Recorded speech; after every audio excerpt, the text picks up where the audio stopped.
Nagdagdag ng 100,000 pesos na reward money ang lokal na pamahalaan ng San Manuel bilang bahagi ng pinaigting na kampanya upang matukoy at mapanagot ang mga nasa likod ng pagpatay sa dating beauty queen na si Lolette China Ramilo de la Cruz. Sa panayam ng Bombo Radyo Kawayan kay Police Captain Leonard Mamerga, officer in charge ng San Manuel Police Station, sinabi nitong isa sa mga paunahing pinagbilin sa kanya matapos siyang maupo ay tutukan ng kaso upang mabigyan ng hustisya ang biktima. Ayon kay Police Captain Mamerga, personal umanong nagdagdag si Mayor Faustino Dondon de Porta ng karagdagang 100,000 pesos reward money upang makahikayat ng impormasyon laban sa mga responsable sa pamamarila sa dating beauty queen. Anya, patuloy pa rin ang kanilang isinasagawang investigasyon at pangangalap ng impormasyon upang matukoy hindi lamang ang gunman kundi maging ang posibleng mastermind sa krimen.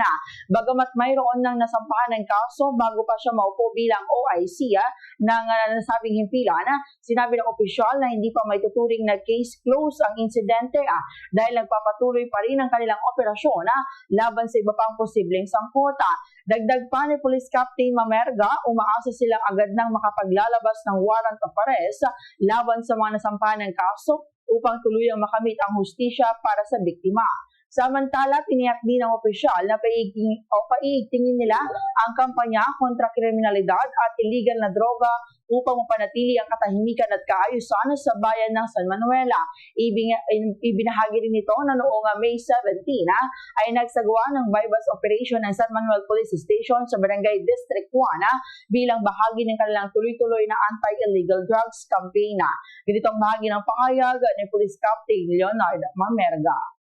Mahal na Mayor, just do our job as law enforcer. Asahan po namin yung support po ng ating Mayor. Sir, pag-assume ko po dito as officer in charge ay nagdagdag po si Mayor po ng another 100,000 as reward money po dun sa mga culprits po or perpetrators shooting incident po dito sa bayan ng Roas. San Manuel. Ayun nga po, nagbigay po siya ng another 100,000 para lang po matulungan na po yung mabigyan po ng hustisya yung pagkamatay po ni Mama de la Cruz po.